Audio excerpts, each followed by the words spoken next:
기도회 하나님 앞에 드리겠습니다.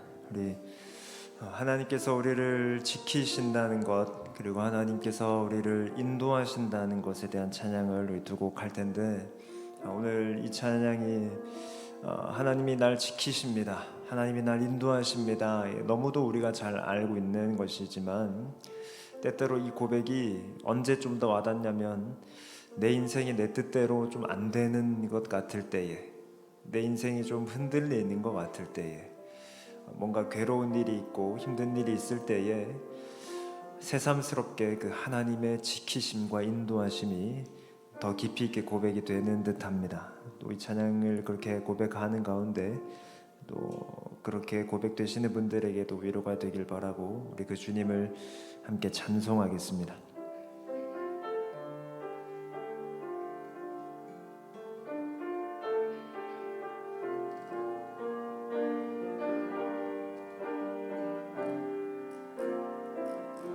하나님은 너를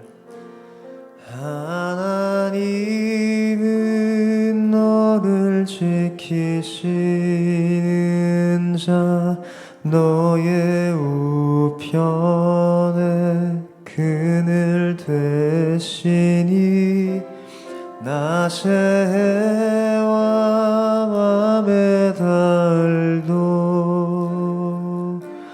너를 잊지 못하리.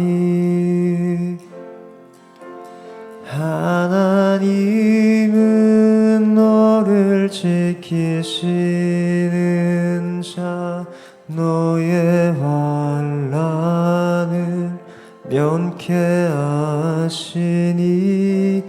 그가 너를 지키시리라. 너의 출입을 지키시리라. 눈을 들어 산을 보아라. 너의 도움 어디서 나. 천지 지으신 너를 만드신 여호와께로다.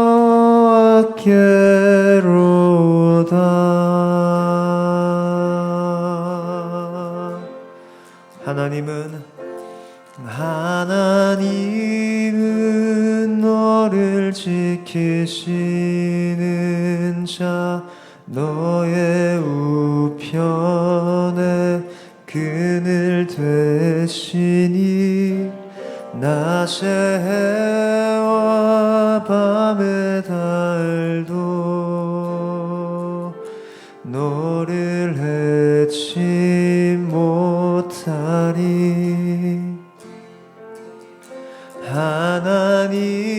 하나님은 너를 지키시는 자, 너의 환난을 면케하시니 그가 너를 지키시리라. 너의 출입을 지키시리라. 눈을 들어 산을 보아라. 너의 도움 어디서 나. 천지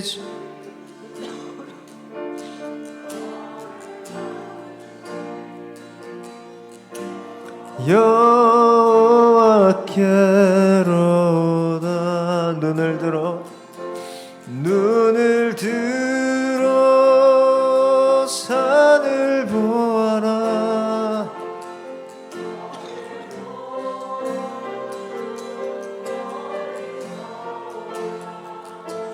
천지 지으신 너를 만드신 여호와께.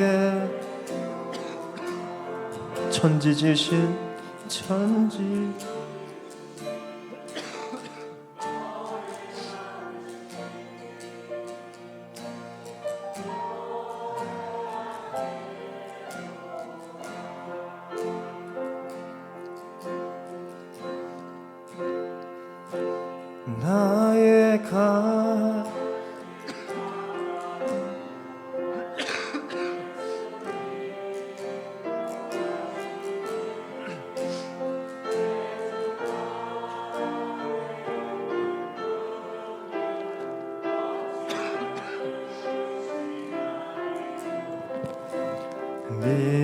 믿음으로 사는 자는 하늘 위로 받겠네. 무슨 일 만나든지 만사 영통하리라.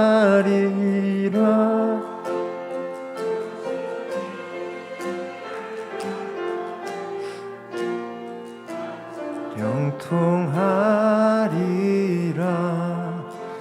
나의 갈 길 나가도록 예수 인도하시니 어려운 일 당한 때에도 족하는 내 주시네. 나는 심히 고단하고 영혼 매우 가라나. 나의 앞에 반석에 서 샘물 나게 하시네. 나의 앞에 반석에 서 샘물 나게 하시네. 3절 나의 갈 길 나의 갈 길 나가도록 예수 인도하시니 그의 사랑 어찌 큰지 말로 알 수 없도다. 성령 감화 받은 영혼 하늘 날아갈 때 영영 부를 나의 찬송 예수 인도하셨네. 영영 부를 나의 찬송 예수 인도하셨. 성령 감화 받은 영혼 성령 감화 받은 영혼 하늘 날아갈 때 영영 부를 나의 찬송 예수 인도하셨네. 영영 부를 나의 찬송 예수 인도하셨네.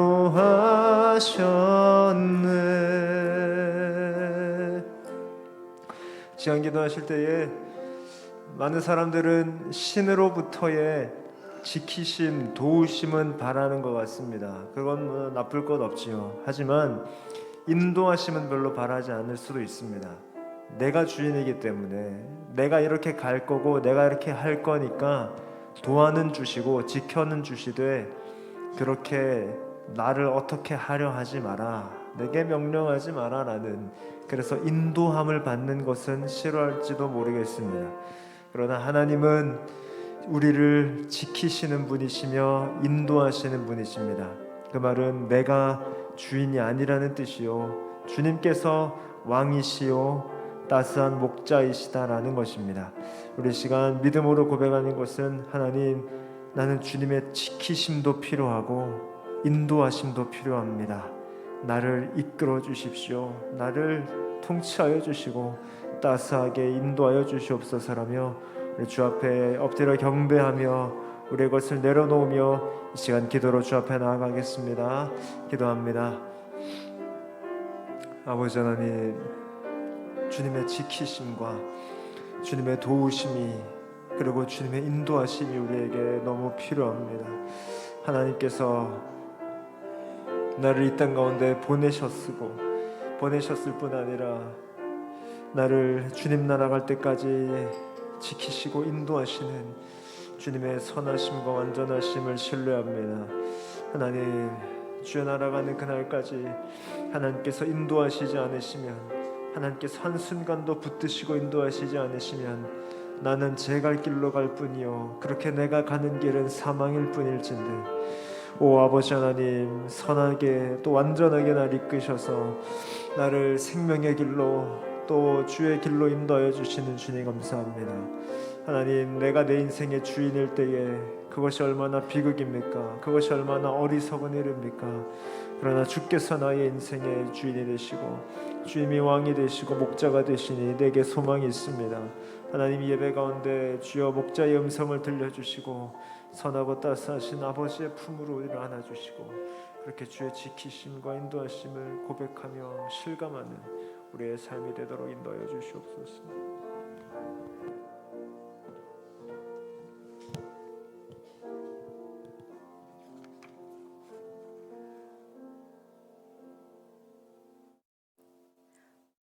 완전하신 하나님을 찬양합니다. 성령님의 임재 속에 새겹줄 기도회와 추수감사 예배를 통하여 기도 응답과 많은 VIP들이 교회로 발걸음을 인도하여 주셔서 감사드립니다. 말씀을 통하여 하나님의 신실하신 약속을 이루어 가심을 알게 하시며 그 말씀을 의지하여 구원이 주께 있음을 고백합니다. 기쁨으로 예배를 드리고 함께 세워가는 드림 향상교회가 되길 원하오니 유아부부터 실버 목장까지 한마음 되어 주님, 오직 주님께만 영광 돌리게 하옵소서. 주님, 한국의 교회가 복음이 온전히 선포되고 복음이 아닌 것에 타협하거나 세상의 논리로 이끌어가고 있다면 깨닫고 돌이키게 하시며 바른 길로 인도하여 주셔서 어두운 세상의 빛이 되어 수많은 영혼들이 다시 돌아와 하나님 나라를 이루게 하소서. 하나님, 선교사님들을 기억하여 주소서. 세상의 신이 헛된 신임을 알고 성령님의 역사가 일어나며 오직 참되신 하나님이 드러나게 하소서. 물질과 건강을 붙들어 주시고 동력자들을 붙여주셔서 보내신 나라에서 힘있게 말씀 선포하도록 이끌어 주소서. 예배를 위해 기도합니다. 목사님을 통하여 선포되는 말씀에 온 마음을 집중하여 듣게 하시며 깨닫게 하시고 순종하도록 이끌어 주소서. 아버지와 예수님의 사귐으로 초대되어 풍성함과 풍요로움을 맛보게 하시며 마르지 않는 샘의 군원 안에서 성김으로 흘려보내게 하소서. 늘 우리의 기도를 들어주셔서 감사드립니다. 신뢰함으로 우리의 기도 제목을 하나님께 내려놓습니다. 가정마다 예배가 회복되게 하시고 질병의 고통에서 건져주시며 물질의 어려움과 틀어진 관계에서 노임받게 하소서. 지체의 아픔을 함께 아파하고 선하게 응답하시는 하나님을 기뻐하는 시간 되도록 성령님 이끌어 주시옵소서. 드림 향상 2기 사역이 주님 안에 있음을 고백합니다. 앞선 마음과 계획보다 우리 모두가 주님 말씀에 귀 기울여 하나님의 뜻이 이 땅 가운데 이루어 가시는 일에 동참하고 몸과 마음을 합하여 충성하게 하소서. 주의 살아계심이 삶으로 드러나는 성도들 되게 하소서. 십자가를 노래하며 신랑 되신 주님을 기다리며 승리하신 예수님 이름으로 기도드립니다. 아멘.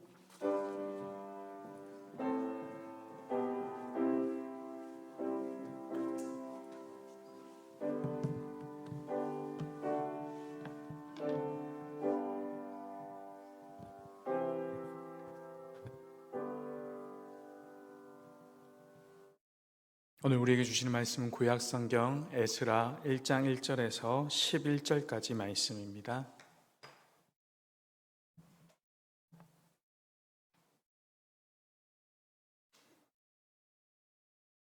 에스라 1장 1절에서 11절까지 말씀 우리 한 절씩 교독하겠습니다.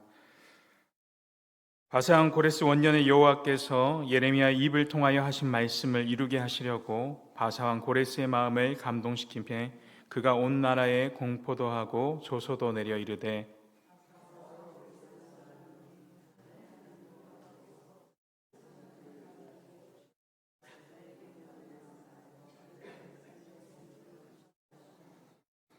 이스라엘 하나님은 참 신이시라. 너희 중에 그의 백성된 자는 다 유다 예루살렘으로 올라가서 이스라엘 하나님 여호와의 성전을 건축하라. 그는 예루살렘에 계신 하나님이시라.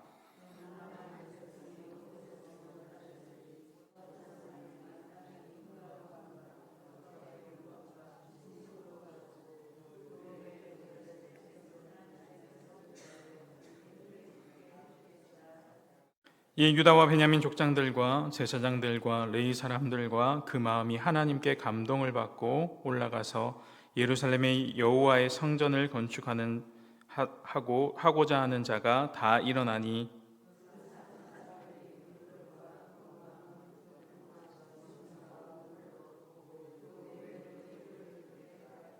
고레스 왕이 또 여호와의 성전 그릇을 꺼내니 옛적에 느부갓네살이 예루살렘에서 옮겨다가 자기 신들의 신당에 두었던 것이라.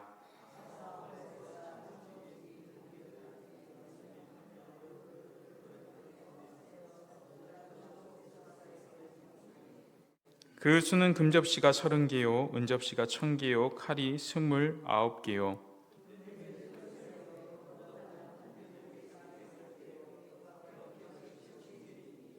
같이 읽겠습니다. 금, 은 그릇이 모두 5,400개라. 사로잡힌 자를 바벨론에서 예루살렘으로 데리고 갈 때 세스바삿이 그 그릇들을 다 가지고 갔더라. 아멘. 우리는 11월부터 이 에스라서를 묵상하고 있습니다. 오늘은 에스라서에 대한 전체적인 개관과 함께 오늘 본문에 대한 말씀 같이 한번 살펴보도록 하겠습니다. 에스라서와 느헤미야서가 있는데, 에스라서는 포로에서 돌아온 자들의 이 성전 건축과 모세 율법과 종교적인 이 삶의 회복을 강조하는 반면에, 느헤미야서는 이 성전의 재건과 이 일상생활에서의 율법의 회복을 강조하고 있습니다. 이 책들은 주전 5세기에서 4세기 페르시아가 이스라엘을 지배하던 시대의 사건을 다루고 있습니다.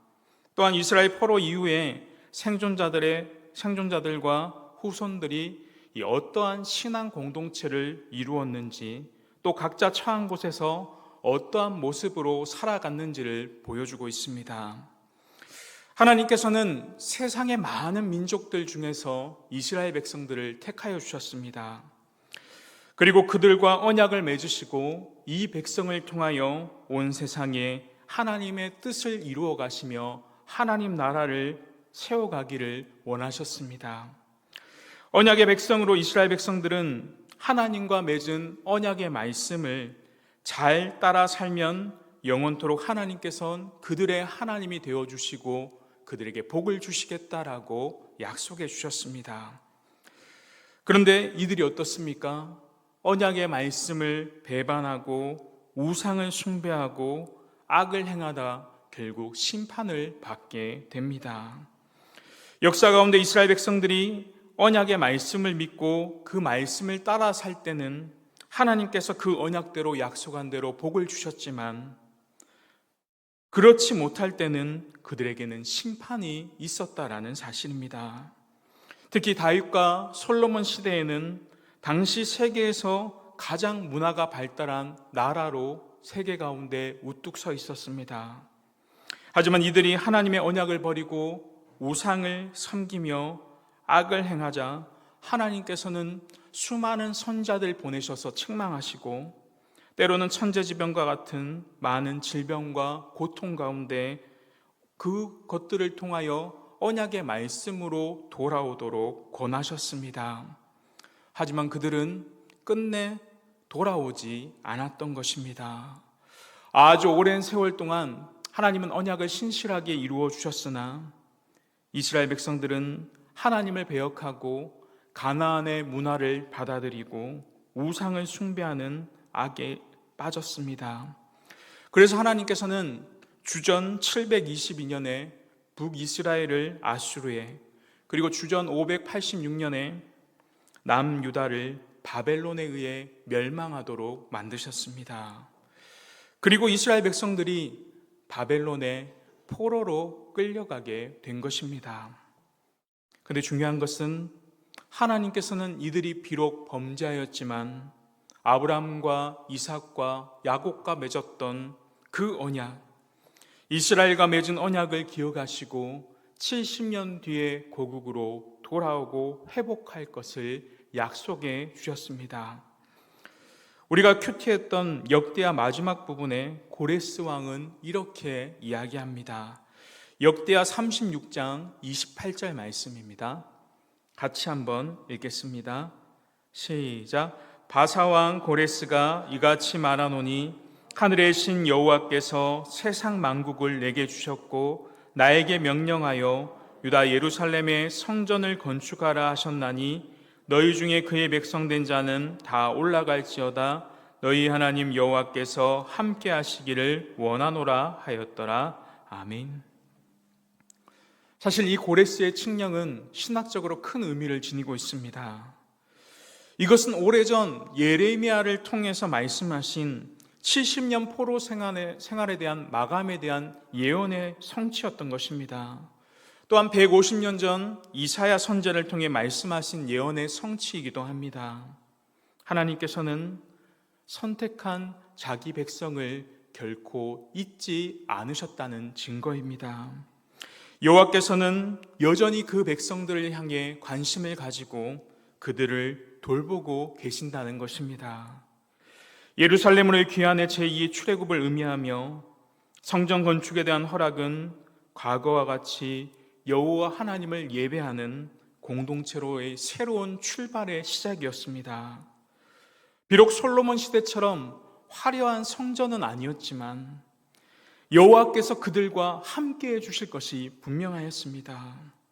또한 이방왕 고레스의 칙령을 통해서 오래전 계획하신 하나님의 뜻을 이루시는 것은 하나님은 이스라엘만 국한되시는 하나님이 아니라 온 세상의 통치자이시며 역사의 주관자이심을 분명하게 보여주는 사건입니다. 에스라서는 이 에스라의 이름을 땄는데요, 에스라의 이름의 뜻은 하나님께서 도우신다라는 뜻입니다. 대제사장 아론의 후손이며 학사로 율법에 능통한 자였습니다. 저자는 최근의 학자들은 여러 문서가 후대에 편집되었다라고 보기도 하지만 전통적으로는 이 에스라를 저자로 보고 있습니다. 그가 활동한 시기는 페르시아 왕 이 아닥사스다 1세 때입니다. 에스라서는 이 두 부분으로 크게 나눌 수 있는데, 먼저 1장에서 6장은 이 성전 재건의 역사적인 사건을 다루고 있습니다. 그리고 7장에서 10장은 에스라가 개혁하는 모습을 나타내고 있습니다. 다윗의 후손인 스룹바벨을 리더로 귀환한 자들이 이 성전의 기초를 놓게 됩니다. 그러나 주변의 방해로 무려 16년 동안 성전 공사가 중단됩니다. 그리고 2년이 지난 후에 선지자 학개와 스가랴의 활동으로 성전 건축이 재건되어 주전 515년에 완공됩니다.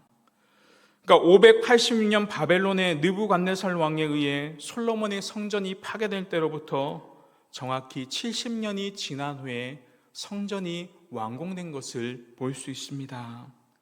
많은 학자들이 이것을 70년 포로 생활의 마감으로 봅니다. 그래서 이 성전을 스룹바벨의 지휘하에 완공하였다고 하여 스룹바벨 성전이라 부르기도 하고 제2성전이라 부르기도 합니다. 에스라서는 개혁을 다루는 뒷부분을 제외하고는 모두 1인칭으로 기록되어 있습니다. 즉 에스라가 직접 회고하는 형식으로 쓰여졌던 것입니다. 에스라는 백성을 이끌고 귀환한 때가 주전 458년으로 성전이 완성된 지 57년 후입니다. 그는 학사이며 종교 지도자로서 이 율법을 가르치며 사역을 담당합니다. 하나님의 말씀이 여전히 이 백성들 가운데 종교적으로, 사회적으로 지침되었음을 보여주고 있습니다. 그런데 그들은 말씀에 따라 이방 민족들과 통혼의 심각성을 나중에 깨닫게 됩니다. 그래서 이들은 포로 이전에 이스라엘 백성들이 지었던 그 죄를 반복하는 모습을 보여주게 됩니다. 이방 여인들과 통혼은 우상 숭배와 배교의 지름길이었습니다. 결국 백성들은 이스라엘 지도자들을 따라 죄를 고백하고 그들과의 결혼 문제를 해결하게 됩니다.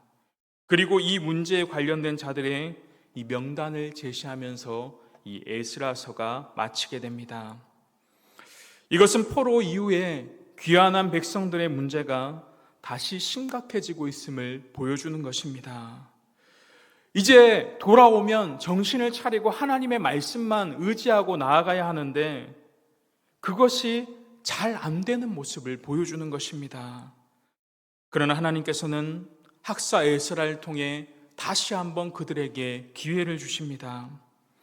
에스라서는 하나님께서 우리에게 언제까지 이런 일을 반복하셔야 하는지에 질문하고 있는 내용을 다루는 것입니다.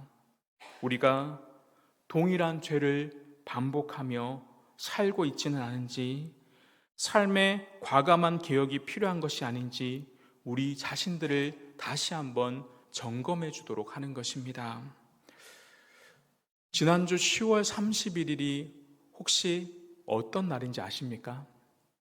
금요일이죠. 10월 30일 금요일이고 저희들 세겹줄 기도회 했던 날인데 세상 사람들은 이 10월 30일을 이 할로윈 데이로 지킵니다.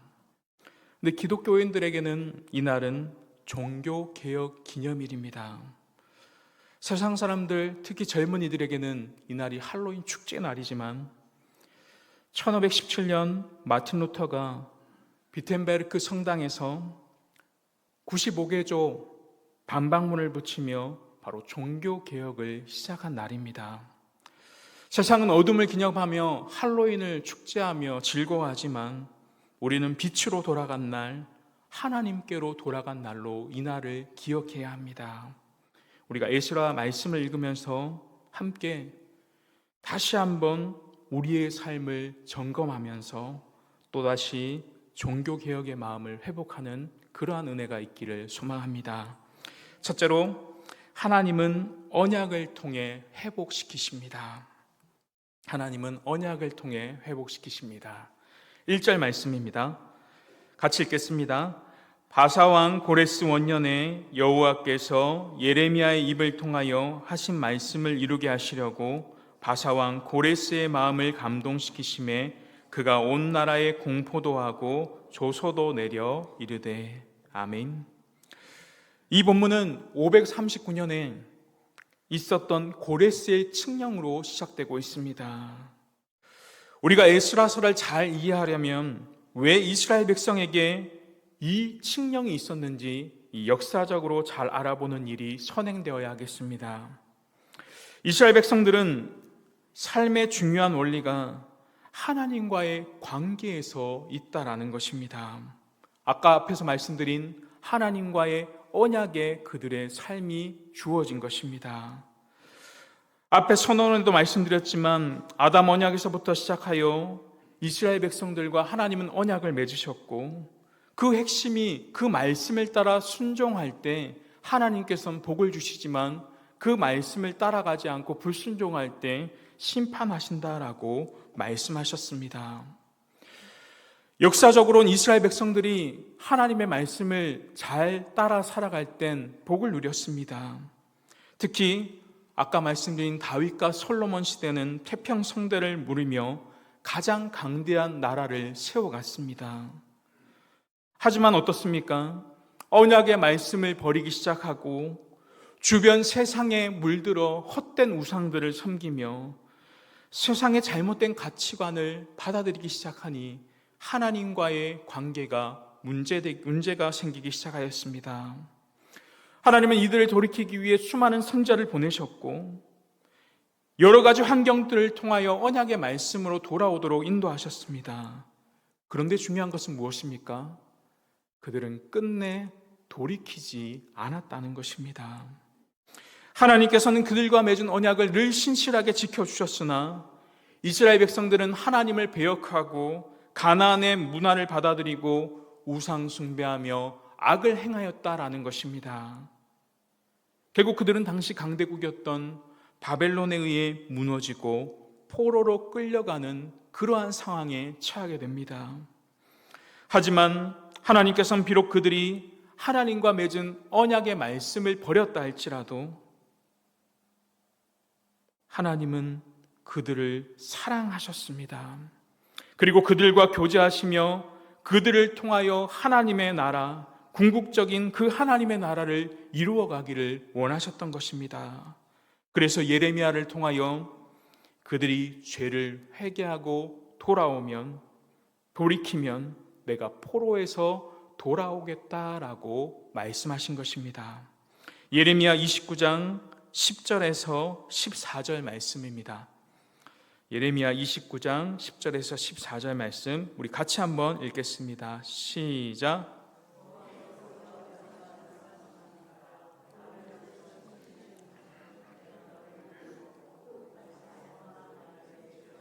너희를 이곳에 돌아오게 하리라. 여호와의 말씀이니라. 너희를 향한 나의 생각을 내가 아나니 평안이요 재앙이 아니니라. 너희에게 미래와 희망을 주는 것이니라. 너희가 내게 부르짖으며 내게 와서 기도하면 내가 너희들의 기도를 들은 것이요 너희가 온 마음으로 나를 구하면 나를 찾을 것이요 나를 만나리라. 이것은 여호와의 말씀이니라. 나는 너희들을 만날 것이며 너희를 포로된 중에서 다시 돌아오게 하되 내가 쫓아보내었던 나라들과 모든 곳에서 모아 사로잡혀 떠났던 그곳으로 돌아오게 하리라. 이것은 여호와의 말씀이니라. 아멘. 하나님께서는 70년이 차면 돌아오게 하겠다. 너희를 향한 나의 생각은 재앙이 아니라 평안을 주고 소망을 준다라고 말씀하셨습니다. 에스라서에서의 이 소망은 무엇입니까? 결국 하나님의 성전을 건축하는 일입니다. 이스라엘에게 있어서 성전을 건축한다는 것은 단순히 건물을 짓는 것을 이야기하지 않습니다. 성전은 하나님께서 임재하시는 장소이며 우리가 하나님과 늘 교제하는 장소입니다. 그리고 그곳은 하나님께서 통치하시는 장소입니다. 그렇다고 해서 하나님은 성전에만 제한돼서 계시는 분이 아니라 무소부재하신 하나님이십니다. 하지만 하나님께서 성전을 건축하라 하신 것은 하나님이 그들과 함께 하시며 다가올 완전한 하나님의 나라, 하나님의 성전을 이루시기 위함인 것입니다. 그래서 이스라엘 백성들이 포로에서 돌아와 성전을 건축하고 그 성전에 출입하는 것은 장차 하나님이 건설하실 완전한 나라를 꿈꾸는 것을 의미합니다. 바로 하나님께서 원하시는 온전한 회복이 그들 가운데 이루어지는 것입니다. 그래서 바벨론의 포로 생활에서 모았던 재산을 그들이 바치기도 하고 시간을 내 노동력을 가지고 내가 봉사하기도 하고 그렇게 성전 건축에 적극적으로 헌신하며 순종하며 나아갔던 것입니다. 에스라서의 포로 생활에 돌아온 이스라엘 백성들이 성전을 건축하고 그 삶을 개혁하는 것은 바로 장차 그리스도 안에서 이루실 원대한 하나님의 나라를 건설하려는 꿈을 가지고 있었기 때문에 그렇게 한 것입니다. 여러분, 우리 역시도 마찬가지입니다. 하나님의 언약을 믿고 우리가 그 언약의 말씀에 순종할 때 하나님께서는 우리의 삶을 반드시 복으로 이끌어 주십니다. 때로는 우리가 말씀에 순종하지 못하여 벌을 받더라도 결국 그것은 재앙이 아니라 우리를 다시 회복시켜 주시고 소망을 주시는 하나님의 은혜임을 우리는 깨달아야 하는 것입니다. 결국 우리가 해야 할 일은 포로에서 귀환한 백성처럼 늘 하나님의 나라를 위해 힘쓰며 나아가야 한다는 것입니다. 두 번째는 하나님은 섭리를 통해 회복시키십니다. 오늘 본문을 보면 고레스라는 인물에 의해 이스라엘 백성들이 바벨론 포로에서 돌아온 것을 볼 수 있습니다. 하지만 1절을 자세히 보시면 바사왕 고레스 원년의 색칠한 부분이 뭡니까? 여호와께서 예레미야의 입을 통하여 하신 말씀을 이루게 하시려고. 핵심은 다른 것이 아니라 여호와 하나님께서 예레미야의 입을 통해서 하신 말씀, 신실한 언약을 이루시기 위해 일어난 일입니다. 당시의 역사에서 고레스가 바벨론을 멸망시키고 메소포타미아 지역을 다스리는 대제국이 되어 이스라엘 백성들을 돌아가게 하는 사건 이면에는 바로 하나님이 말씀하신 것을 성취한다라는 뜻이 숨겨져 있다는 것입니다. 하나님의 구속사와 일반 세상의 역사가 만나지만 그 모든 것 역사를 주관하시고 통치하시고 주도하시는 분이 하나님이시라는 것을 보여주는 사건입니다. 그래서 여호와께서 바사왕 고레스의 마음을 감동시키셨다라고 했는데, 이것을 원문으로 보면 여호와께서 바사왕 고레스의 영을 움직이셨다라고 번역할 수 있습니다. 바로 역사 이면에는 하나님께서 주권을 통해 그 말씀하신 것을 시행하신다는 것을 보여주고 있는 것입니다. 여기서 분명히 보여주는 것은 하나님이 작정하시고 계획하신 일에는 신실한 하나님의 백성들도 사용되지만, 때로는 세상의 군왕들, 심지어는 악한 자들까지도 하나님의 일에 사용하신다는 것을 우리는 기억해야 합니다. 그래서 우리 역시도 자칫 잘못하면 어떻습니까? 하나님의 선한 도구로 사용돼야 되는데 자칫 잘못하고 넘어지면 하나님의 악한 도구가 될 수 있음을 분명히 기억해야 하는 것입니다. 예레미야 말씀의 핵심은 이스라엘 백성들이 죄를 범하여 심판을 받게 되지만 70년이 되면 다시 돌아오게 된다라는 말씀입니다. 그런데 여기서 70년이 계산하는 것에 대해서 학자들 사이에 많은 의견들이 있는데 저는 오늘 두 가지만 이야기하려고 합니다. 하나는 바벨론 느부갓네살 왕이 예루살렘을 처음 침공하여 이 1차 포로, 즉 다니엘이 잡혀갔던 시기부터 시작하여 다시 1차 포로로 귀환한 그때까지 70년을 계산하는 것. 그리고 두 번째는 예루살렘 성전이 완전히 파괴된 시작부터 스룹바벨의 성전이 완료된 이 주전 516년까지 이 70년, 이 두 가지 70년을 보고 있습니다. 하나님은 범죄한 이스라엘을 심판하시기 위해 역사상 바벨론이라는 가장 악한 나라를 들어 심판하셨습니다. 그리고 이스라엘을 구원하시기 위해 당시 악한 바벨론 고레스라는 사람을 들어 치시고 페르시아 제국을 건설하도록 하셨습니다. 그리고 하나님께서는 이 고레스의 마음을 움직이셔서 하나님의 백성들을 예루살렘으로 돌아가도록 조서를 내리도록 인도하셨습니다. 이뿐만 아니라 페르시아 제국의 왕인 고레스의 칙령을 통하여 예루살렘의 성전까지 건축하도록 하셨다라는 것입니다. 그 이유가 무엇입니까? 제일 처음에 말씀드린 여호와께서 예레미야의 입을 통하여 하신 말씀을 이루시려고 고레스의 마음을 감동시키셨기 때문입니다. 그 이후에 2절과 4절에 보면 이렇게 말씀합니다. 바사왕 고레스는 말하노니 하늘의 하나님 여호와께서 세상 모든 나라를 내게 주셨고 나에게 명령하사 유다 예루살렘에 성전을 건축하라 하셨나니, 3절부터 같이 읽겠습니다. 이스라엘의 하나님은 참 신이시라. 너희 중에 그의 백성된 자는 다 유다 예루살렘으로 올라가서 이스라엘의 하나님 여호와의 성전을 건축하라. 그는 예루살렘에 계신 하나님이시라. 그 남아있는 백성이 어느 곳에 머물러 살든지 그곳 사람들이 마땅히 은과 금과 그 밖의 물건과 짐승으로 도와주고 그 외에도 예루살렘 세울 하나님의 성전을 위하여 예물을 기쁘게 드릴지니라 하였더라. 아멘. 근데 이 고레스의 칙령이 성경에만 나오는 것이 아닙니다. 주전 539년에 이 고레스의 원통장이라고 해서 바벨론 정복 후의 칙령을 보면 이렇게 이야기하고 있습니다. 나 고레스는 바로 그 의로운 통치자다. 세계의 왕이다.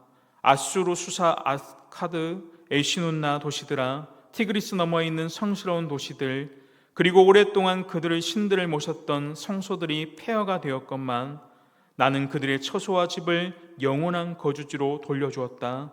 나는 그 모든 거주자들을 소집하여 그들의 고향으로 귀국시켜 주었다. 사실 페르시아 왕인 고레스는 자기가 지배하는 여러 민족들에 대한 정책을 새롭게 수립합니다. 바벨론이 했던 것과는 정반대의 정책을 수립합니다. 바벨론은 어떻습니까? 자기가 거대한 왕국을 만들기 위해 전쟁에서 승리하면 그 점령한 지역에 가서 어떻습니까? 상류 계층, 똑똑한 자들, 지식층들을 다 잡아와서 바벨론에 끌고 갑니다. 그리고 그것뿐만 아니라 어떻습니까? 그 나라가 섬기는 신까지도 다 빼오고 심지어 신전에 있는 기둥까지도 뽑아옵니다. 그런데 페르시아는 정책이 달랐습니다. 우리가 지배하는 영역의 사람들을 다 끌고 오는 것은 사실상 장기적으로 보면 이 식민지 지배하기가 너무 어렵다는 것입니다. 차라리 우리가 그들이 다스리는 지역도 존중하고 그들의 전통도 존중해주고 그들의 종교도 인정해주면 대신에 세금만 잘 받으면 되지 않겠냐. 그래서 너희들이 고국으로 돌아가도 좋다. 바벨론이 무슨 성전을 건축해도 좋다. 완전한 해방은 아니었지만 포로로 끌려갔던 백성들이 귀환해도 된다는 약간의 자유를 얻게 된 것입니다. 그러한 상황이 이렇다 하더라도 결국 우리는 여호와께서 예레미야의 입을 통하여 말씀하신 것을 성취한 것으로 이해해야 합니다. 우리가 이 기록들을 볼 때 세상의 역사에 권력을 지닌 나라나 힘이 있는 사람들을 움직이는 것처럼 보이지만 하나님께서는 그 배후에 늘 역사하고 계신다는 것입니다. 지금도 이 땅이 어떻습니까? 강대국들에 의해 좌지우지되고 움직이는 것처럼 보이지만 지금도 하나님은 그 배후에서 이 온 세상 나라를 통치하시고 다스리시는 분이십니다. 그래서 하나님이 원래 계획하신 대로 통치하시고 역사의 궁극적인 목적인 하나님 나라를 건설하는 방향으로 하나님은 지금도 이 모든 만물들을 이끌어가고 계십니다. 하나님은 무너졌던 이스라엘을 하나님의 섭리를 통해 회복시키셨습니다. 결국 우리나라도 우리 교회도 우리의 삶도 마찬가지입니다. 이 모든 것을 회복시키는 것은 우리가 할 수 있는 일이 아니라 하나님의 섭리를 통해 가능한 것입니다. 지금도 하나님은 우리를 위해 일하고 계십니다. 우리는 이것을 믿어야 합니다. 세 번째, 하나님은 사람을 통해 회복시키십니다. 하나님은 고레스의 마음을 움직여서 하나님의 약속을 성취하셨습니다. 그리고 난 뒤에 그 칙령을 따라 하나님이 섭리하신 구체적인 내용들이 나타나고 있습니다. 5절 말씀인데요. 이에 유다와 베냐민 족장들아 제사장들아 레위 사람들과 그 마음이 하나님께 감동을 받고 올라가서 예루살렘에 여호와의 성전을 건축하고자 하는 자가 다 일어나니. 여기서 이에라고 했는데 이 이에라는 단어는 히브리어로 와우라고 해서 문법적으로는 미완용 와우 계속법이라고 합니다. 과거에 일어난 사건이 있으면 그 범주 안에서 연속적으로 일어나는 그러한 상황들을 묘사할 때 쓰이는 문법적인 특징입니다. 그래서 하나님의 역사의 섭리로 고레스의 칙령이 내려졌을 때 그 다음에 그 사건과 일어나는 연속적인 사건을 설명하고 있는 것입니다. 그것이 무엇입니까? 먼저 첫 번째로는 백성들의 마음을 움직였다라는 것입니다. 5절에 보면 그 마음이 하나님께 감동을 받았다라고 하고 있습니다. 당시 하나님께서 유다와 베냐민 지파의 족장들과 제사장들의 마음을 움직이셨지만 여전히 그 땅에 남아있는 자들이 많이 있었습니다. 그 중엔 다니엘도 있었고 뒤에 백성들을 이끌고 돌아가는 지도자로 에스라나 느헤미야도 있었다는 것을 볼 때 여전히 많은 사람들이 그 땅에 남아있음을 볼 수 있습니다. 그런데도 어떻습니까? 하나님께서는 그 마음을 감동시키시고 그 마음을 움직이셔서 예루살렘으로 돌아오도록 인도하셨다는 것입니다. 여러분, 포로의 삶이었지만 오랫동안 살던 그 삶의 터전을 버리고 아무것도 없는 예루살렘으로 다시 떠난다는 것은 사실 쉽지 않은 일입니다. 그런데 하나님께서는 그들의 마음을 움직여서 성전을 재건한 마음을 허락해 주셨다는 것입니다. 당시에 예루살렘은 폐허가 된 채로 있었고 성전은 무너져 있었습니다. 하지만 하나님께서는 예레미야 선지자를 통하여 약속하신 대로 그 약속을 역사 가운데 이루시는 것을 보고 힘을 얻게 된 것입니다. 그래서 그들 마음속에 어떻습니까? 우리가 돌아가서 성전을 건축하자, 이 마음을 허락해 주신 것입니다. 여러분, 이스라엘 백성에 있어서 성전은 단순한 건물이 아니라 하나님께서 임재하시는 장소입니다. 하나님께서 그곳에 계시며 온 세상을 통치하시는 하나님으로 그들은 이해하였습니다. 여러분, 구약 성도들은 그것을 다 이해하지 못할지라도 분명히 성전은 오실 예수 그리스도를 예표하는 것입니다. 결국 오늘날 교회에도 어떻습니까? 교회 역시도 단순히 예배하는 장소가 아니라 하나님의 나라의 복음을 전파하고 완전한 하나님의 나라를 실현하는 곳이 교회가 되어야 합니다. 복음을 전하고 영혼을 구원하여 제자 삼고 말씀을 온전히 가르치며 하나님의 뜻을 이루어가는 것, 그것이 바로 이 땅의 교회가 해야 할 일입니다. 두 번째, 이웃들의 마음을 움직이셨습니다. 하나님은 고레스 칙령과 함께 이웃 사람들의 마음까지도 움직였습니다. 우리 6절 말씀 같이 한번 읽겠습니다. 6절입니다. 시작. 그 사면 사람들이 은그릇과 금과 물품들과 짐승과 보물로 덮고 그 외에도 예물을 기쁘게 드렸더라. 아멘. 사면 사람들이라는 것은 페르시아 제국에 살고 있는 이방인들, 이웃들을 말합니다.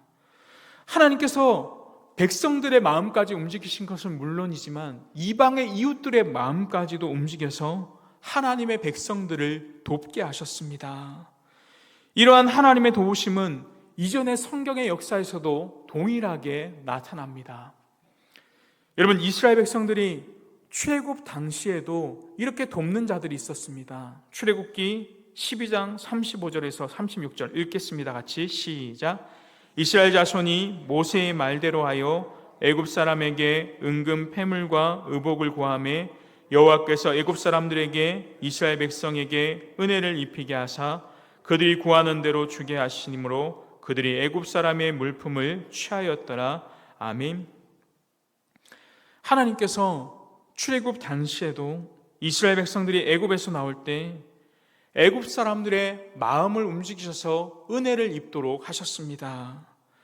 그런데 바벨론에 돌아올 때도 바벨론 지역에 살던 사람들이 은그릇과 황금과 기타 물건과 짐승과 보물로 돕고 제사에 드릴 예물까지도 즐거이 드렸다라고 말씀하고 있습니다. 여러분, 이것은 이스라엘 백성들이 비록 하나님께 범죄하여 바벨론의 포로로 살았지만 그들이 그 삶 속에서 어떻습니까? 모범적인 삶을 살았다라고 볼 수 있습니다. 오늘날 우리 역시도 마찬가지입니다.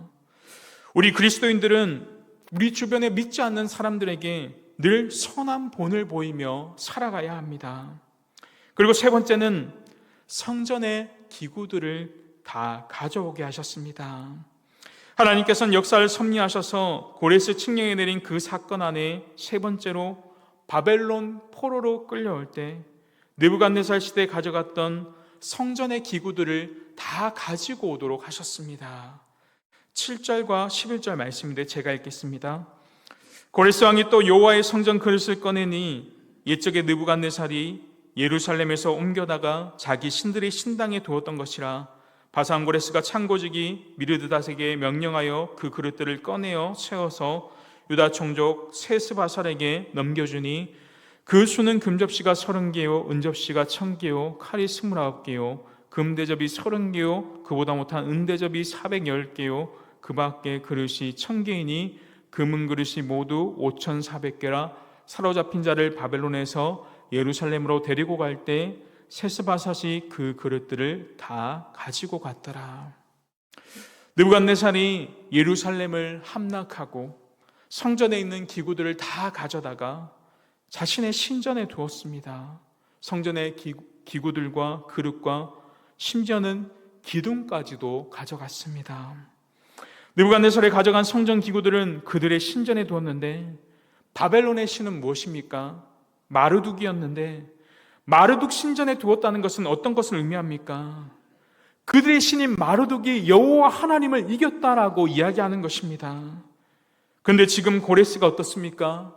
그 신전에 있던 기구들을 다 내어주고 이스라엘 하나님 여호와가 온 세상의 통치자이심을 인정하고 있는 것입니다. 그 전에는 마르독이 이긴 것처럼 보이지만 결국 누가 승리하신 것입니까? 여호와 하나님이 승리하셨음을 보여주는 것입니다. 하나님은 세상의 역사 가운데서 예레미야 선지자를 통하여 약속하신 대로 하나님의 주권을 가지고 세상의 역사를 섭리하셔서 약속을 성취해 주셨습니다. 그리고 이 과정 속에서 인간의 책임과 인간의 순종 역시도 결코 무시하지 않으셨습니다. 하나님의 약속을 믿고 이스라엘 백성들이 죄를 회개하고 여호와 하나님을 진심으로 찾고 구할 때 그들을 구원해 주셨습니다. 결국 하나님은 어떻습니까? 약속하신 것을 반드시 이루시어 승리케 하시는 분이심을 말씀하고 있는 것입니다. 말씀했습니다. 우리는 약속하고도 참 지키지 못할 때가 많습니다. 그러나 우리 하나님은 어떻습니까? 영원전부터 지금까지 단 한 번도 우리와 맺은 언약을 결코 버리지 않으셨습니다. 심지어 우리가 범죄할 때도 어떻습니까? 하나님과 맺은 언약을 이루지 못하고 심판을 받아야 마땅함에도 불구하고 예수 그리스도를 대신 죄를 담당해 주심으로 그 언약을 신실하게 이루도록 하셨습니다. 이 하나님께서는 오늘날 그리스도 안에서 맺은 그 언약을 통해 우리를 자녀 삼아 주시고 여전히 변함없는 사랑으로 우리를 지키고 인도해 주십니다. 지금 이 순간에도 우리나라와 우리의 가정과 그리고 우리의 교회를 하나님의 섭리 가운데 이끄시며 다스리고 계십니다. 그 약속을 이루시기 위해 바벨론을 패하시고 고레스를 통해 페르시아 제국을 세우시는 것처럼 지금도 하나님은 우리를 위해 부지런히 일하고 계시는 분이십니다. 그러면 우리는 어떻습니까? 눈에 보이는 세상을 바라보지 않고 온 세상을 통치하시며 주관하시는 여호와 하나님 한 분을 바라봐야 합니다. 그러나 그 약속은 저절로 성취되는 것이 아니라 하나님의 약속을 믿고 순종하는 자들을 통해 이루어진다는 것을 우리는 기억해야 합니다. 오늘도 하나님의 나라와 그 뜻을 이루어가기 위해 순종하는 신실한 교회와 성도들을 사용하십니다. 오늘도 하나님의 약속을 믿으며 맡겨진 일에 기쁨으로 감당하며 거룩한 열정으로 나아갈 때 또다시 죄에서 우리를 구원하신 그 십자가의 은혜가 우리를 회복시켜 주시는 그 은혜가 저와 여러분 가운데 함께 하시기를 소망합니다. 우리 말씀 생각하시면서 찬송가 546장 부르겠습니다. 546장입니다. 주님 약속하신 말씀 위에서.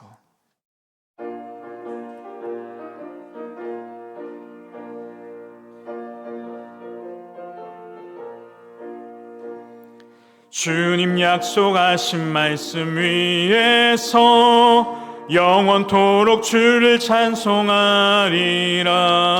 소리 높여 주께 영광 돌리며 약속 믿고 굳게 서리라. 굳게 서리. 영원하신 말씀 위에 굳게 서리. 굳게 서리. 그 말씀 위에 굳게 서리라. 주님 약속하신 말씀 위에서 세상 염려 내게 엄습할 때에 용감하게 힘써 싸워 이기며 약속 믿고 굳게 서리라. 굳게 서리. 영원하신 말씀 위에 굳게 서리. 굳게 서리. 그 말씀 위에 굳게 서리라.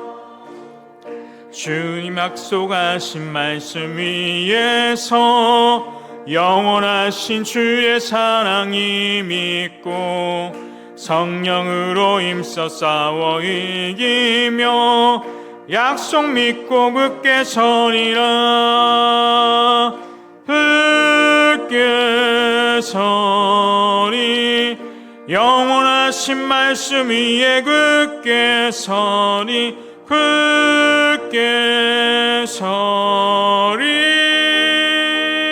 그 말씀 위에 굳게 서리라.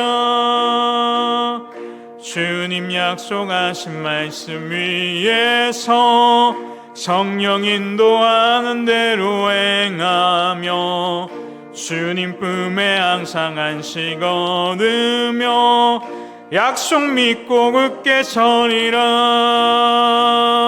굳게 서리 영원하신 말씀 위에 굳게 서리 굳게 서리 그 말씀 위에 굳게 서리라. 우리 먼저 기도하실 때 주신 말씀 위해서 우리 같이 한번 기도하겠습니다. 먼저는 하나님의 언약을 믿고 순종할 때 우리를 회복시켜 주시옵소서. 또 하나님의 섭리를 통해 우리의 삶을 통치하시고 우리의 삶을 인도하시고 우리의 삶을 다스려 달라고 기도하겠습니다. 그리고 마지막에 하나님의 역사에 우리를 사용하실 수 있도록, 그런 우리가 될 수 있도록 하나님의 역사에 우리를 사용해 달라고 이 시간 말씀 생각하며 같이 한번 기도하며 나가겠습니다. 기도드리겠습니다. 하나님 아버지, 하나님께서 우리와 언약을 맺으시고 말씀을 따라 살아갈 때 복을 주신다 약속하셨지만 언약의 말씀을 배반하고 온갖 우상을 섬기며 죄악 가운데 걸어간 우리의 죄악들을 용서하여 주옵소서. 하나님의 언약의 말씀을 버리고 세상의 가치관을 따라가고 온갖 우상을 섬기며 세상의 가치관을 섬기며 따라간 우리의 죄악들을 회개합니다. 하나님 없이 살아간 우리의 지난 날들을 회개합니다. 하나님께서는 수없이 선자를 통하여 말씀하셨고 여러 가지 환경을 통하여 우리에게 깨우쳐 주셨지만 그럼에도 회개하지 못하고 하나님의 말씀 가운데 거하지 못하고 그 약속을 신실하게 지키지 못하고 살아간 우리 주의 죄악들을 용서하여 주옵소서. 결국 이스라엘 백성들이 심판을 받아 바벨론 포로 잡혀갔지만 그럼에도 언약에 신실하신 하나님, 우리를 사랑하셔서 구원하시고 70년 만에 다시 회복을 허락하여 주신 그 은혜와 그 사랑에 감사합니다. 하나님, 우리가 늘 하나님의 언약을 믿고 그 말씀에 순종하며 살아갈 수 있도록 우리의 삶을 인도하여 주옵소서. 때로는 말씀에 순종하지 못하여 벌을 받을지라도 그것이 재앙이 아니라 하나님께서 우리를 다시 회복시키시고 하나님의 말씀 가운데 거하게 하시고 소망을 주시는 것임을 깨닫게 하여 주옵소서. 오늘도 이 하나님 나라를 위하여 힘쓰며 달려가는 우리가 되게 하여 주옵소서. 하나님의 백성들을 위해 이방 왕의 마음까지도 감동시키시며 그 영을 움직이시는 하나님 아버지, 늘 우리의 삶의 배후에서 역사하시고 통치하시며 다스리시는 하나님의 은혜와 사랑에 우리가 감사하게 하여 주옵시고 늘 그 하나님의 섭리를 깨닫고 나아갈 수 있도록 도와주옵소서. 이 세상 나라와 모든 만물들이 우리의 힘이와 권력으로 움직이는 것처럼 보이지만 그 모든 것이 하나님의 역사하심을 믿습니다. 하나님의 나라를 건설하고 하나님 나라를 회복시키시고 하나님의 섭리 가운데 우리나라, 우리 교회, 우리의 삶까지도 하나님 날마다 통치하여 주셔서 온전히 하나님의 말미암아 다시 회복되는 은혜를 허락하여 주시옵소서. 하나님 아버지, 늘 한순간도 하나님 없이는 살아갈 수 없는 우리 인생을 고백합니다. 하나님, 지금 이 한순간 한순간까지도 역사하고 계시고 우리의 삶에서 함께 하시는 하나님 아버지, 하나님 백성들의 마음을 움직이시고 이방인들의 마음까지도 움직이시는 하나님 아버지, 그 하나님의 놀라운 일들 가운데, 하나님의 그 놀라운 사랑 가운데 우리가 순종하며 그 말씀에 따라 움직이기를 원합니다. 하나님의 역사 가운데 우리를 사용하여 주옵시고 하나님의 우리가 참여하게 하여 주셔서 늘 하나님의 일에 기쁨으로 감당하게 하시고 늘 먼저 적극적으로 순종하며 열정적으로 나아갈 수 있는 우리가 될 수 있도록 도와주시옵시고 날마다 하나님께서 우리를 붙드시고 우리를 인도하실 때마다 그 거룩한 하나님의 역사 가운데 사용될 수 있도록 먼저 기도로 준비하고 영적으로 무장될 수 있는 우리가 될 수 있도록 도와주시옵소서. 하나님, 우리가 하나님의 승리의 역사 가운데 조금이나 더 보탬이 될 수 있도록 주님 우리를 사용하여 주옵시고 하나님의 약속을 믿으며 회복해 하시는 그 하나님을 믿으며 온전히 하나님을 찾고 구할 때 우리를 구원하시고 하나님의 나라의 약속 가운데 나아갈 수 있는 우리가 될 수 있도록 주여 붙잡아 주시옵시고 함께하여 주시옵소서. 주님, 하나님 아버지, 우리는 하나님과 약속한 것을 늘 지키지 못하고 하나님을 실망시키며 죄악의 길을 걸어갈 때가 참 많은 것 같습니다. 그럼에도 우리의 죄를 용서하여 주시고 늘 심판받아 마땅할 우리에게 예수 그리스도의 대속의 은혜를 허락해 주신 그 하나님의 은혜와 사랑에 감사하며 살아가게 하여 주옵소서. 오늘도 그리스도 안에서 맺은 언약의 말씀을 따라 순종하며 하나님 나라를 위해 나아가는 우리 드림향상교회 공동체가 되게 하여 주옵소서. 이방왕 고레스를 통해 하나님의 백성과의 약속을 지키시고 구원하시는 그 하나님의 섭리하심을 우리가 기억하게 하시고 우리의 삶의 모든 부분까지도 통치하시고 다스리시는 하나님의 주권을 인정하는 우리가 되게 하여 주옵소서. 우리의 마음을 움직여서 하나님의 역사, 하나님의 일에 사용하여 주옵소서.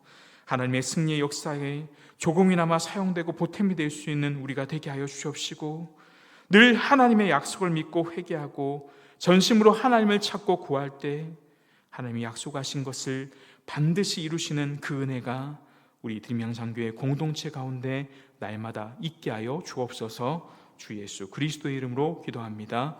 아멘. 이 시간 기도할 때 특별히 우리 한국 교회를 위해서 한번 기도했으면 좋겠습니다. 먼저는 성도들 가운데 이 말씀에 대한 갈급함을 허락해 달라고 기도하면 좋겠습니다. 늘 듣는 말씀, 익숙한 말씀이 아니라 말씀이 선포될 때마다 우리의 심령을 찔러 쪼개는 그러한 말씀이 되게 해달라고 기도하겠습니다. 그리고 두 번째는 성령 하나님께서 함께해 주심으로 영적 각성과 부흥이 일어날 수 있는 한국교회, 그 과거에 뜨거웠던 그 열정들, 그 부흥들이 다시 한번 회복될 수 있도록 한국교회를 붙들어 달라고 기도해 주시고, 마지막으로 한국교회가 예수 그리스도를 닮아가는 정결한 삶의 모습으로 세상 가운데 빛과 소금의 역할을 할 수 있는 그러한 교회가 되게 해달라고 이 시간 한국교회를 위해서 같이 한번 기도하며 나가겠습니다. 기도드리겠습니다. 하나님 아버지, 성도들 안에 말씀에 대한 갈급함을 허락하여 주옵소서. 우리가 하나님의 말씀을 읽고 배우고 말씀에 순종한다고 하지만 하나님, 그 말씀 가운데 다시 한번 열정을 우리에게 부어주셔서 회복할 수 있는 은혜를 허락하여 주옵소서. 하나님의 말씀을 묵상하지 않는 일을 힘쓰게 하여 주옵소서. 묵상하는 일에 힘쓰게 하여 주옵시고, 묵상하지 않는 그러한 죄 잘못들 버리게 하여 주옵소서. 성령을 잘 깨닫기 위해 날마다 읽고 묵상하고 배우는 일에 힘쓰는 우리가 되게 하여 주옵소서. 성령 하나님, 조명하여 주심을 통해 말씀이 우리의 삶에 빛이 되게 하시고 그 말씀을 통해 영적으로 날마다 성장해 갈 수 있는 우리가 되게 하여 주옵소서. 하나님의 말씀을 배우고 듣고 읽는 것에 끝나는 것이 아니라 그 말씀이 우리의 삶이 실제가 되게 하여 주옵소서. 그래서 성경을 잘 깨달아 그 말씀대로 실천할 수 있는 믿음을 허락하여 주옵소서. 말씀이 다른 어떤 것보다 꿀송이보다 달게 하여 주옵시고, 하나님의 말씀을 더욱더 사모하며 나아갈 때 우리의 영적인 질병들이 말씀을 통해 고쳐지게 하여 주옵시고, 말씀을 통해 하나님을 더욱더 잘 알고 깨달아 알 수 있도록 도와주시옵시고, 하나님을 더 깊이 사랑할 수 있는 은혜들을 허락하여 주옵소서. 그래서 우리의 삶의 중심이 말씀이 되게 하시고 말씀이 우리의 삶의 기준이 되게 하여 주셔서 하나님이 원하시는 뜻대로 말씀대로 살아갈 수 있는 우리 모두가 될 수 있도록 주여 되어 주시옵소서. 하나님, 영적 각성과 부흥이 일어나게 하여 주옵소서. 하나님, 우리 드림향상교회 공동체가 성령의 역사를 간구하며 세상에 희망을 주는 공동체가 되고 복음에 흘러가는 그러한 공동체가 되기를 소망합니다. 특별히 한국교회 안에 성령께서 일으키신 영적 각성과 부흥이 일어나게 하여 주옵소서. 하나님, 복음 위에 굳고 서게 하여 주옵소서. 세상에 희망을 주는 그러한 믿음의 공동체가 되게 하여 주옵소서. 우리의 희생과 섬김을 통해 하나님의 영광이 드러나게 하여 주옵소서. 우리나라 곳곳에서 수많은 우상들과 헛된 것들이 많이 있습니다. 하나님, 그 모든 헛된 것들, 잘못된 악법들 다 무너지게 하시고 하시고 다시 한번 회개하고 돌이킴으로 하나님이 바라시는 해바람과 붕의 파도가 흘러넘치게 하여 주옵소서. 특별히 북한 지하교회들 하나님 기억하여 주옵소서. 성도들의 박해와 핍박 속에서 믿음을 잃지 않고 주님을 따르게 하시고 날마다 우리도 그들을 기도함으로 함께 영적으로 각성하며 부흥을 이끌어 나갈 수 있도록 도와주옵시고, 하나님 세계 곳곳에도 하나님 무너져 있는 교회들 하나님 다시 한번 일으키시고 하나님 말씀으로 각성시키고 영적으로 다시 한번 무장하여 그들이 다시 한번 일어설 수 있도록 주님 붙잡아 주옵소서. 하나님 아버지, 우리의 삶이 예수 그리스도를 날마다 닮아가는 정결한 삶을 살아갈 수 있도록 도와주옵소서. 하나님, 온갖 세상의 더러운 것들, 하나님 악한 것들과 우리가 벗하지 않게 하여 주옵시고, 하나님 그리스도인들이 세상에서 하나님 악한 일들을 행하지 않도록 주님 특별히 붙들어 주옵소서. 가장 먼저 말씀과 삶으로 본이 되게 하여 주옵시고, 예수 그리스도께서 주신 말씀에 따라 낮은 자를 섬기며 헌신하는 우리가 되게 하여 주옵소서. 내 자아가 드러나지 않게 하여 주옵시고 내가 죽고 내 안에 살아계신 그 예수 그리스도가 드러날 수 있도록 도와주옵소서. 우리의 몸을 하나님이 기뻐하시는 거룩한 산 제사로 드림으로 하나님 전적인 자기 헌신을 통한 예배자의 삶을 살아갈 수 있는 드림양상교회 공동체가 되게 하여 주옵시고, 예수 그리스도를 주인으로 모시고 그분의 뜻에 순종하는 그러한 공동체가 될 수 있도록 도와주옵시고, 악한 세상 속에 물들지 않고 오히려 세상 속에서 그리스도를 나타나는 정결하고 거룩한 삶을 나타내게 하여 주옵소서. 그래서 단순히 도덕적으로 깨끗한 것을 넘어 예수 그리스도를 온전히 닮아감으로 그를 향한 믿음과 가르침에 따라 영적으로 성숙한 그리스도로 살아갈 때 세상에서 빛과 소금의 역할을 잘 감당할 수 있는 교회 공동체가 되게 하여 주시옵소서.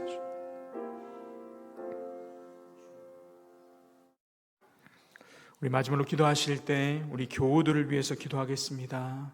먼저는 문지수 권사님 11월 10일 수술 잘 될 수 있도록 준비될 수 있도록, 주재 장로님 선망 증세 없도록, 성령덕 장로님 혼수 상태인데 평안 주시도록, 또 김미자 권사님 신장암 수술 잘 준비할 수 있도록, 장하는 집사님, 이민영 자매님 항암 치료 중인데 잘 견딜 체력 주시도록, 박상우 형제님 간과 신장의 수치 잘 유지될 수 있도록, 그리고 우리 각자 기도 제목, 그리고 주변에 어려움에 처한 성도들, 또 고통 질병 가운데 있는 성도들, 목장 가운데 우리 주변에 있는 성도들 위해서 기도하시고 자유롭게 목장 모임 모이겠습니다. 기도하겠습니다.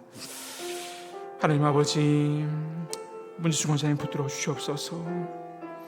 11월 10일 수술 준비되고 있는데 하나님 그 모든 준비 과정 가운데 함께 하시고 역사하여 주옵소서. 하나님께서 치료하는 모든 과정 가운데 함께 하시고 수술하고 치료하는 모든 가운데 하나님이 함께 하여 주옵소서. 하나님만을 의지하며 나아갑니다. 하나님 한 분만을 바라보며 나아갑니다. 하나님이 함께하여 주시옵시고 붙들어 주옵소서. 하나님, 주재 장로님 밤에 선망 증세가 있다고 합니다. 하나님, 그 마음속에 찾아가 주셔서 두렵고 떨리는 마음, 하나님 불안한 마음, 그 모든 마음 가운데 평안함을 허락하여 주옵소서. 하나님 기쁨을 허락하여 주옵소서. 하나님 그 마음 가운데 함께 하셔서 그 마음이 결코 무너지지 않도록 하나님 함께하여 주옵시고, 옆에서 간호하시는 주권사님에도 하나님 함께하여 주옵시고 위로하여 주옵소서. 성령덕 장로님 계속해서 혼수 상태에 있습니다. 하나님 그 마음 가운데 평안함을 허락하여 주옵소서. 주님 품에 안기는 그날까지 하나님 평안하고 아프지 않도록 주님께서 함께하여 주옵시고 그 마음 가운데 위로하여 주옵시고 함께하여 주옵소서. 하나님, 김희자 권사님이 신장암에 있는 암 수술 예정되어 있습니다. 수술할 체력 허락하여 주옵소서. 집도하는 의사 손길이 붙들어 주옵시고 하나님 오랜 시간 동안 준비하는 과정 가운데 하나님 흐트러지지 않도록 체력들이 잘 회복될 수 있도록 도와주옵소서. 하나님, 장한영 집사님, 이민영 자매님 항암 치료 중에 있습니다. 하나님, 우리의 고통과 우리의 부르짖음을 들으시는 하나님 아버지, 그들의 아픔과 그들의 힘듦과 그들의 어려움을 아시오니 하나님 회복시켜 주시옵소서. 온전하게 깨끗하게 나을 수 있도록 주님께서 치료하시고 역사하여 주셔서 하나님 통증 없이 모든 것들 회복되고 하나님 체력도 잘 지켜 주시옵소서. 하나님, 박상우 형제님 계속되는 신장 수치 높게 나오는데 신장 수치 안정될 수 있도록 주님 붙잡아 주시옵시고 그 마음 가운데 예수 그리스도를 받아들이고 영접할 수 있는 그 마음들 허락하여 주셔서 그 안에 복음이 들어가게 하시고 날마다 하나님을 바라볼 수 있는 그 박상우 형제님 될 수 있도록 도와주옵소서. 하나님, 성도들 삶 가운데 함께 하시는 하나님 아버지, 우리의 고통과 신음에도 부르짖음에도 응답하시는 하나님 아버지, 하나님 오늘도 우리가 부르짖습니다. 고통 가운데 나아갑니다. 하나님, 여러 가지 말 못한 사정과 여러 가지 경제적인 어려움들, 하나님 무너져버린 우리의 삶을 돌아볼 때 우리가 붙들어야 할 분은 오직 하나님 여호와 한 분밖에 없음을 고백합니다. 하나님 한 분 의지하고 나아갈 때 하나님께서 우리가 함께하여 주시옵시고, 특별히 우울증과 공황장애로 힘들어하는 지체들 그들의 마음 가운데 평안과 기쁨을 허락하여 주시옵시고, 예수 그리스도께서 주시는 그 기쁨과 평안을 통하여 그 우울증과 공황장애들이 떠나갈 수 있도록 주님께서 함께하여 주시옵시고 도와주시옵시고, 하나님 우리의 삶 가운데 역사하시는 그 하나님으로 말미암아 우리의 상황과 우리의 여건이 바뀌지 않다고 할지라도 하나님이 함께해 주심으로 우리의 삶이 평안할 수 있도록 기뻐할 수 있도록 주님이 함께하여 주시옵시고 도와주시옵소서.